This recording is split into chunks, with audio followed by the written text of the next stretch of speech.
Hello there. I am Dean the Turkey Legster, and welcome to Once Upon a Turkey Leg. This is the first Once Upon a Turkey Leg of the Christmas season of 2023. So welcome. So excited to, over the next several weeks, reading Christmas stories, beloved and favorite Christmas stories. I got some good ones. On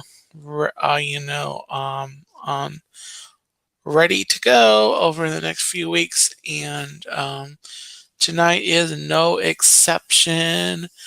Hello, Mandy Adams in the chat already.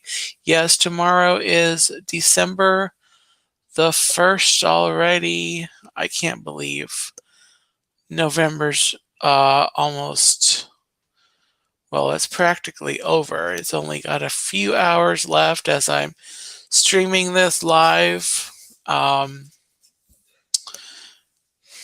Yeah, we're almost to December. We're almost to Christmas, but we still got all of December to go before we get to Christmas, before we get to then just a little bit more. Then we get to the new year. Hello, Tina McNeil, and also Chuck. Hello, and Mary Carol. Welcome in.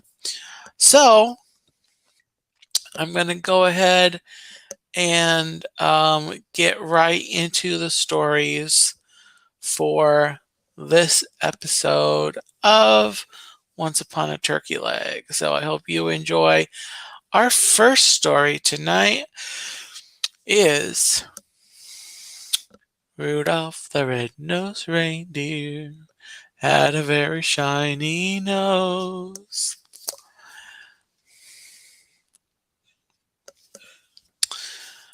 This is adapted by Rick Bunsen, illustrated by Arcadia.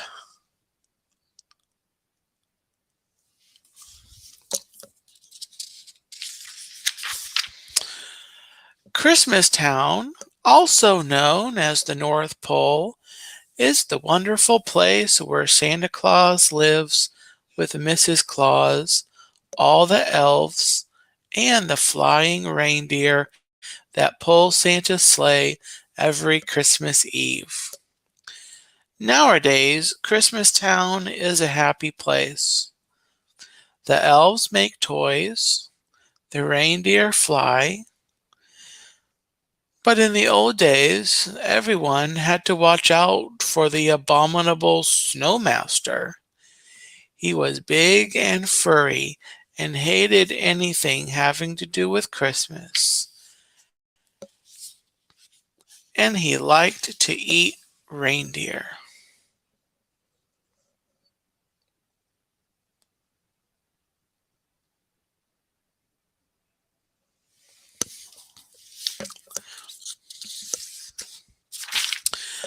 All that started to change when Santa's lead reindeer, Donner, became a papa. "We'll call him Rudolph," said Donner, looking at his new son. Suddenly, Donner and Mrs. Donner saw a bright light. "He's got a shiny red nose," said Donner in surprise. "I'd even say it glows." Santa came to see the new arrival, but then he saw Rudolph's nose. "Let's hope this glowing stops if Rudolph wants to make the sleigh team," Santa said. "We can't have any shiny noses flying through the sky." So the Donners put a little cover on Rudolph's nose.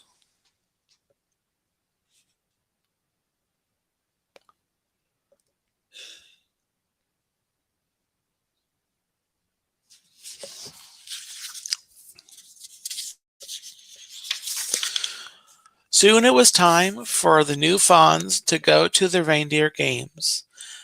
There they would be inspected by Santa, who would choose the best reindeer for his team.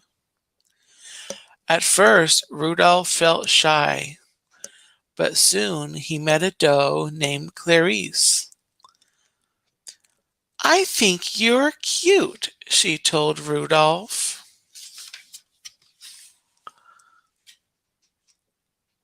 Aw, Clarice.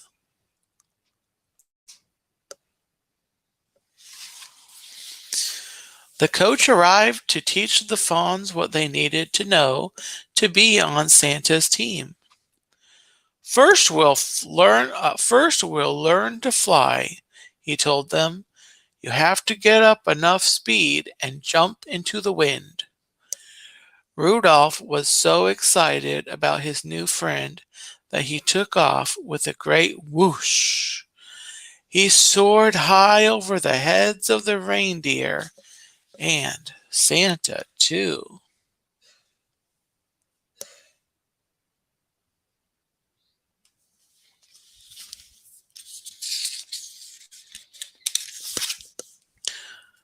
But as all the young reindeer continued to play, the cover popped off Rudolph's nose.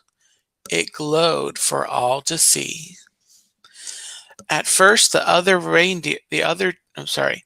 At first the other deer were frightened, but soon they began to laugh and call poor Rudolph names. Rudolph the red-nosed reindeer, they jeered. And the coach said, go on home. From now on, you can't join in any reindeer games.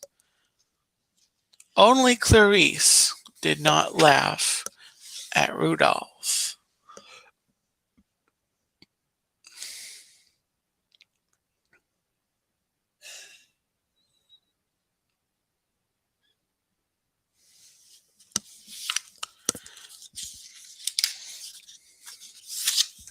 Poor Rudolph wandered off alone.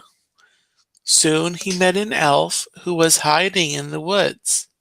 My name is Hermie, said the elf. I want to be a dentist, but right now I'm just an elf who doesn't belong. And I'm a red-nosed reindeer, sighed Rudolph. The pair decided to be friends and to run away together.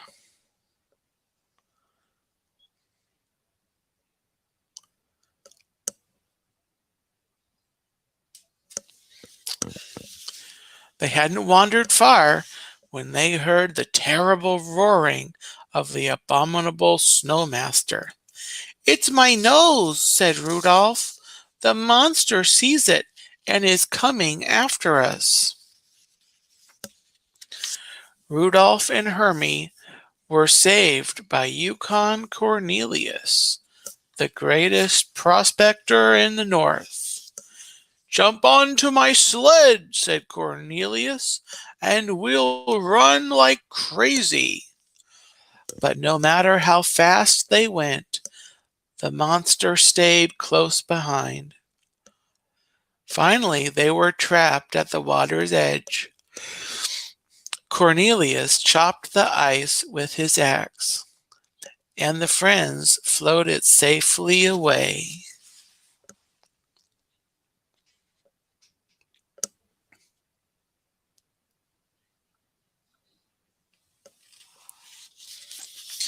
They floated all night and landed on a strange island where they were greeted by a puppet that sprang from a box.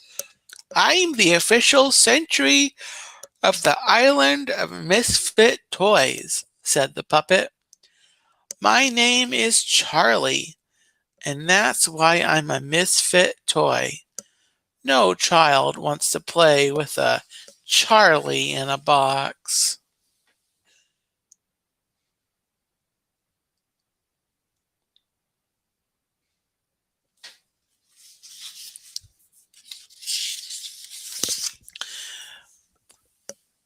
We want to travel with Santa Claus in his magic sleigh, said a misfit doll. Otherwise, we'll miss all the fun with the boys and girls when Christmas Day arrives. The friends met an elephant with polka dots, a choo-choo train with square wheels, a water pistol that shot jelly, a bird that swam, a cowboy riding an ostrich, and a boat that couldn't float. "We're misfits, too," said Rudolph. "Maybe we could stay here with you."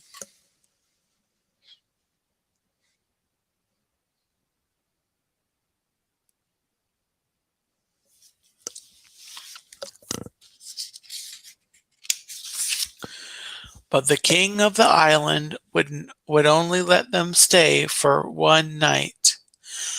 "This island is for toys alone," he said. "A living creature cannot hide here. But you can help us.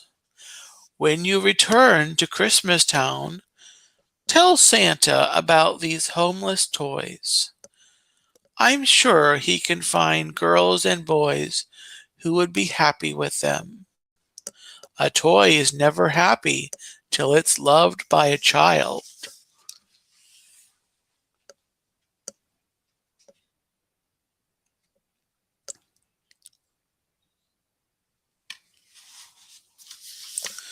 That night, while Hermie and Cornelius slept, Rudolph lay awake.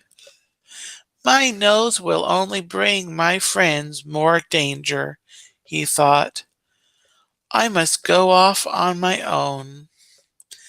But as he wandered alone in the snow, Rudolph realized that he couldn't run away from his troubles.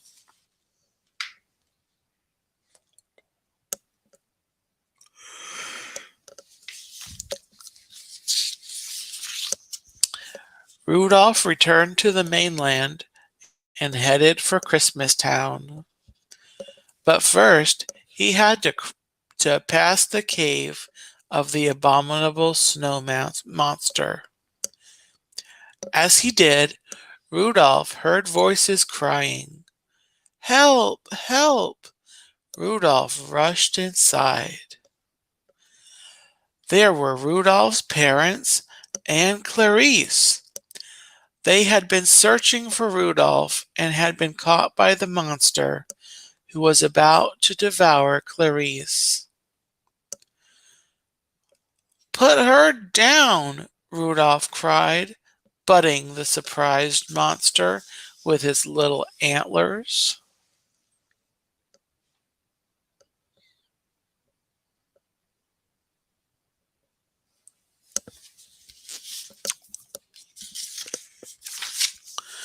Just then, Hermie and Cornelius pulled up outside the cave. They had followed Rudolph's trail and knew he needed help. "An abominable snowman monster will never pass up a pork dinner," said Cornelius. "Hermie, you sit outside the cave and oink like a pig. When the monster comes outside, watch out." Hermie approached the mouth of the cave. "Oink, oink," he called. The monster dropped Clarice and rushed outside. At that moment, Cornelius pushed a giant snowball down on top of him. Splat! Working quickly while the monster was stunned, Hermie used his dentist tools to remove the monster's teeth.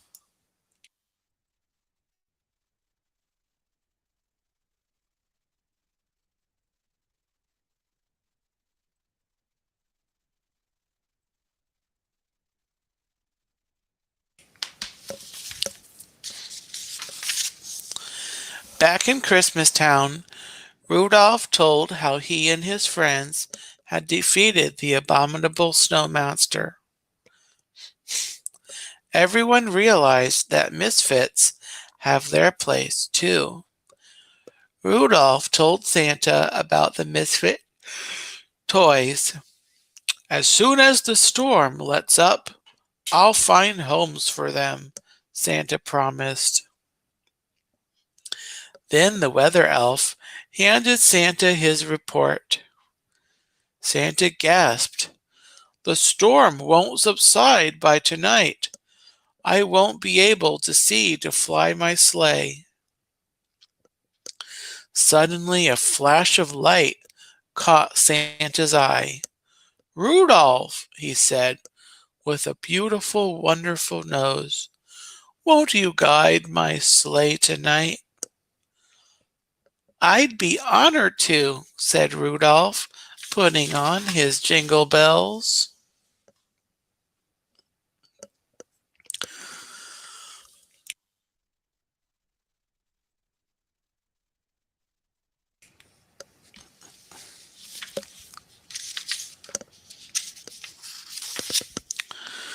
"Okay, Rudolph," said Santa.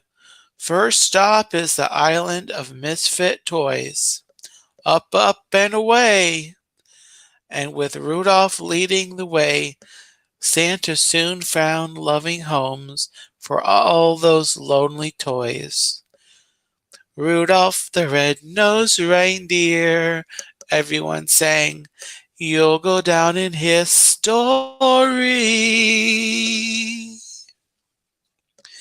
And he did.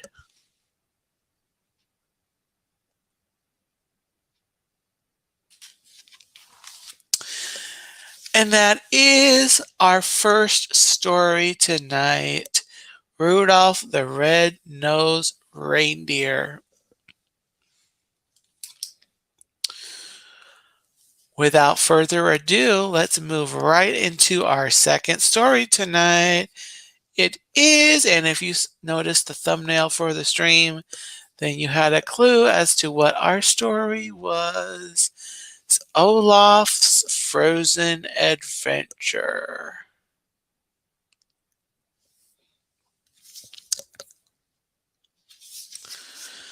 And this has been adapted by Andrea Posner Sanchez, illustrated by Joey Chow or Cho.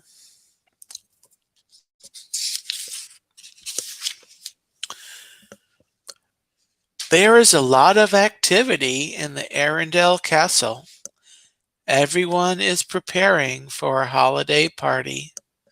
"Surprise!" Olaf shouts as he jumps out from behind a pile of gifts. "Not yet, Olaf," Anna tells the little snowman. "The surprise party starts after the Yule bell rings," Elsa reminds him.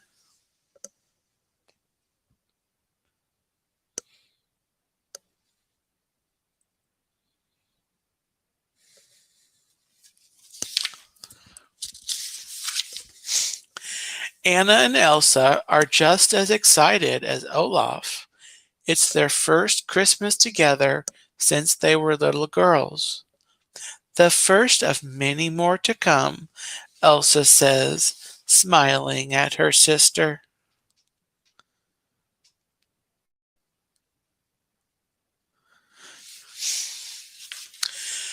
They rush out to the courtyard to welcome all the townspeople. Kristoff and Sven are there to watch the ringing of the Yule bell. At exactly 12 o'clock, Elsa, Anna, and Olaf ring the bell together. Then Elsa announces, "Let the holidays begin."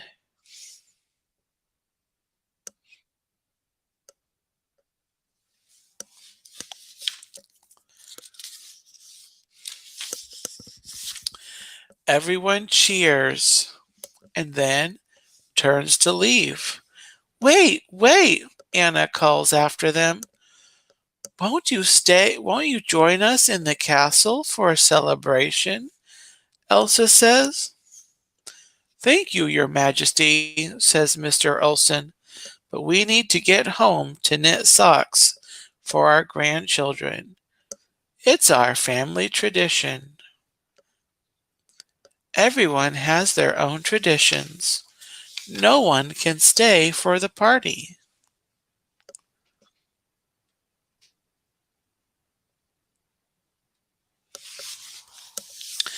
Kristoff tries to cheer up Elsa and Anna by showing them his holiday tradition.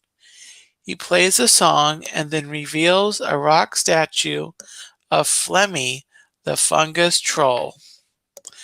Now lick Flemmy's forehead and make a wish, Kristoff says. No thank you, the sisters say.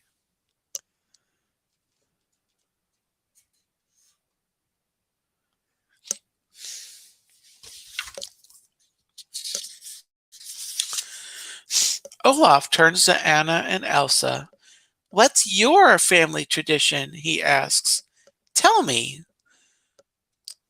But because the sisters were apart for so many years, they don't have one.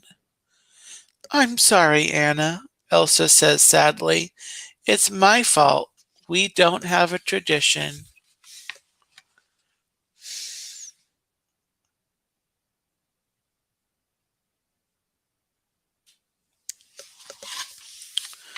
Olaf has an idea. He and Sven will find the best holiday traditions and bring them back to the castle for the sisters to enjoy.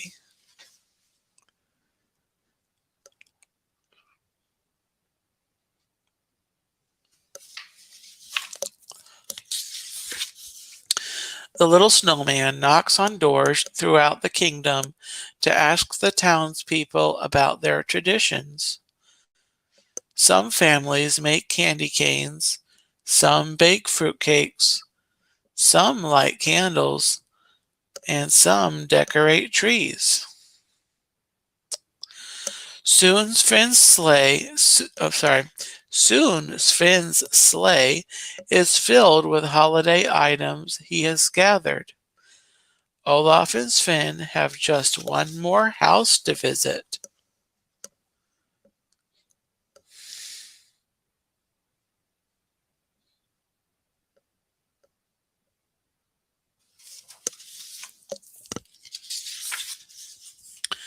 Woohoo, Oaken says when he sees them. Oaken's family enjoys a steam bath for their holiday tradition. He gives Olaf a mini sauna, complete with hot coals. He puts it on top of Sven's sleigh.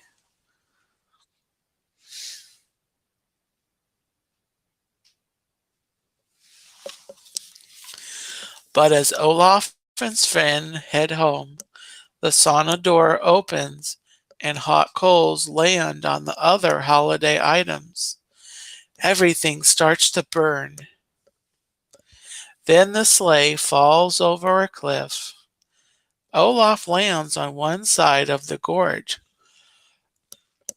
and Sven lands on the other. Okay, Sven, calls Olaf. I'm not going to sugarcoat it. This is a bit of a setback. Olaf still has one tradition left, a fruitcake.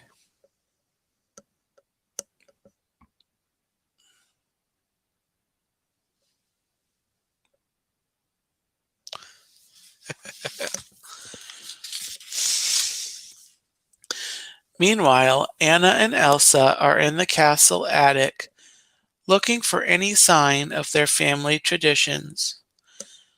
I found my old Viking helmet and sorcerer's cloak in my trunk, Anna says. What's in yours, Elsa?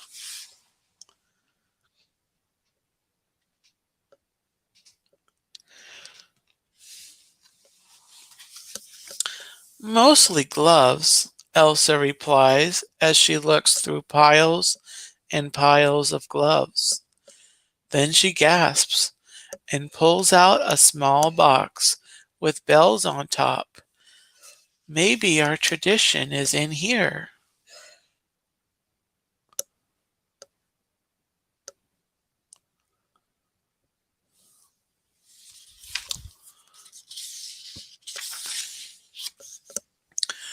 Olaf and Sven start to head home from opposite sides of the gorge. Sven's path is clear and easy. Olaf has to make his way through a dark forest filled with wolves.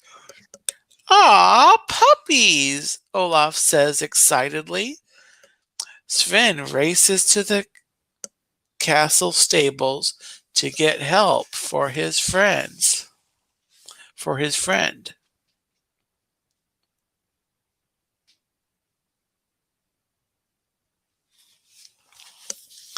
Sven finds Anna and Elsa and lets them know that Olaf is in trouble. "Oh no," Anna says. "Olaf is lost in the forest and being chased by hungry wolves," adds Elsa. They quickly form a search party.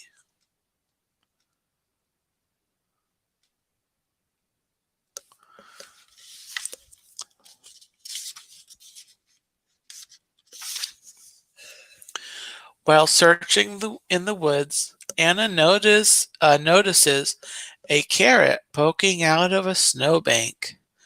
"Hmm, I wonder where Olaf could be," she says. "Well, he probably went on a mission to find traditions for Anna and Elsa," a voice replies. "But they caught fire and fell off a cliff, and then a hawk took the fruitcake."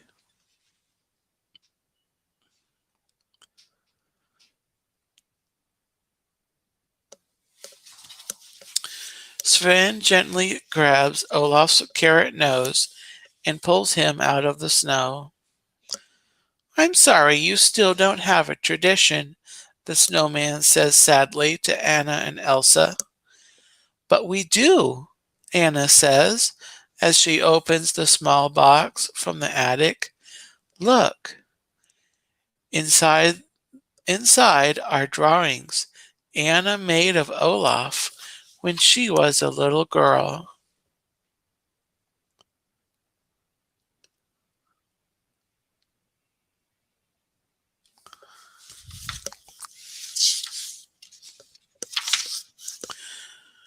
The day Elsa created Olaf was Anna's fondest memory.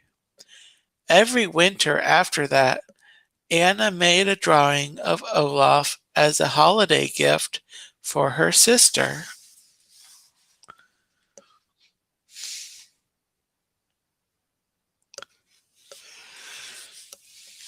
"You're the one who brought us together and kept us connected when we were apart," Elsa explains. "Olaf, you're our tradition." "Surprise!" shouts Anna.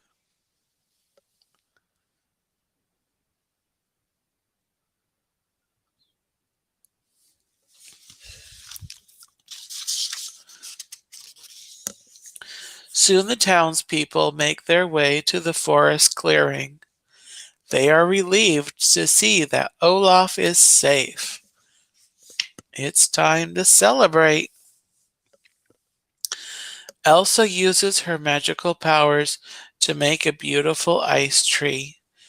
Children decorate the tree with glowing lanterns.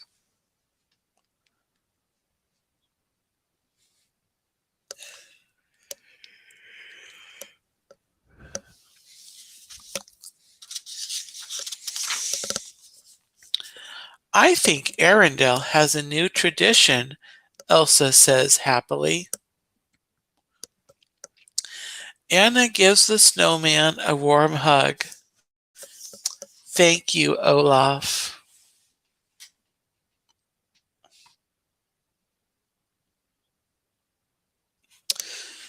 And that is our second story tonight. Hope you all enjoyed those two stories tonight here on the stream. I will be back next Thursday for more fun Christmas stories. Also, one quick announcement.